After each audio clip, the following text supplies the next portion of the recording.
L'accueil des réfugiés ukrainiens, c'est le sujet du jour. À vos côtés, Béatrice Rulle, Alia Chaker-Manja, la conseillère municipale, le centre en ville de Genève. Bonjour Alia Chaker-Manja. Merci d'être sur Radio Lac ce matin. Les drames de la guerre sont identiques dans tous les pays, mais quand on cherche un refuge, il vaut mieux être blond aux yeux bleus. Les gosses qui crèvent en Méditerranée sont pourtant aussi innocents que les petits Ukrainiens. Ce sont vos mots, Alia Chaker-Manja, sur les réseaux sociaux.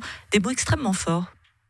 Oui, absolument. Alors, c'est un sentiment que j'ai. Alors, c'est un statut sur Facebook, donc effectivement, alors c'est un peu résumé et caricatural mon post, mais en fait, ce qu'on constate, c'est ce que vous avez écrit. C'est ce que j'ai écrit, oui, bien sûr. Mais ce que je veux dire, c'est que c'est exprimé, en une phrase.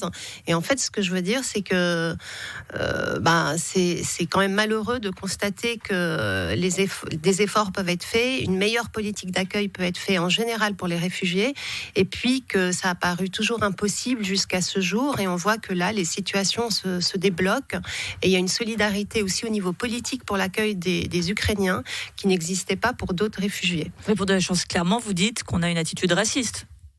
Alors, je constate que l'accueil est différent pour les blonds aux yeux bleus. Et je reprends là l'expression d'ailleurs d'un officiel ukrainien à la télé qui avait dit oui, mais ça fait quand même bizarre de voir, c'est plus émouvant de voir des enfants aux yeux bleus fuir la guerre.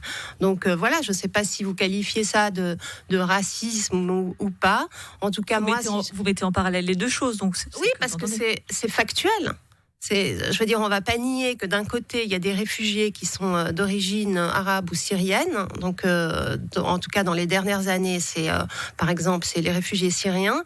Et puis là, on a effectivement des réfugiés qui subissent aussi une situation dramatique en Ukraine et qui sont en bleu aux yeux bleus. Et on peut que constater une différence de traitement vraiment énorme. Il y a aussi la question peut-être de la proximité géographique, c'est ce qu'expliquent certains. L'Ukraine, c'est en Europe, on se sent proche de ce pays aussi, ce qui fait qu'on a tendance aussi à se projeter dans ce qu'ils vivent. On peut s'imaginer peut-être ce qu'ils vivent, ce qui sont peut-être plus compliqués quand ils sont dans des pays plus loin. Oui, alors on peut penser à la proximité, mais comment vous qualifiez la proximité ? Alors, est-ce que c'est l'Europe géographique ?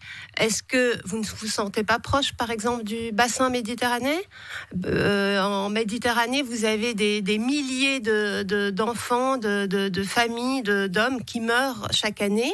Et si vous regardez géographiquement, c'est beaucoup plus proche. Et enfin, je pense que nous, à Genève, on est tout à fait proche du bassin méditerranéen avant d'être proche de l'Ukraine. Donc ça, je conteste pas. Moi, je pense que la réponse qui a été donnée à l'Ukraine est adaptée et juste. Et c'est la réponse qu'on doit donner quand des personnes fuient des conflits et sont en danger et sont complètement en détresse. Et donc, c'est cette réponse-là qu'on doit pouvoir donner aussi quand les gens viennent d'autres régions. La question de la proximité géographique n'est pas un critère d'asile, je suis désolée. Ou alors, si vous voulez la rajouter, eh bien, il faut l'assumer et le faire voter. Il y a aussi le fait que ce sont beaucoup des femmes et des enfants. Ça aussi, ça joue énormément. Dans la dernière crise en 2015, il y avait aussi beaucoup d'hommes seuls. Ça aussi, ça jouait beaucoup dans la réponse qui avait été donnée. Je pense notamment au niveau de l'accueil des familles, des Genevois, qui sont peut-être plus enclins à offrir une chambre à une femme avec un enfant qu'avec un homme seul. Oui, mais alors... c'est vrai qu'il y a parce que les hommes, ils sont restés de manière d'ailleurs remarquable en Ukraine pour défendre, mais là il faut voir que c'est une agression d'un pays voisin, d'un pays tiers. Donc ils sont restés défendre leur État. En Syrie, vous avez des populations civiles qui sont bombardées par leur propre président. Donc, avec quelle arme vous vouliez que les hommes restent pour défendre leur quartier, leur pays ?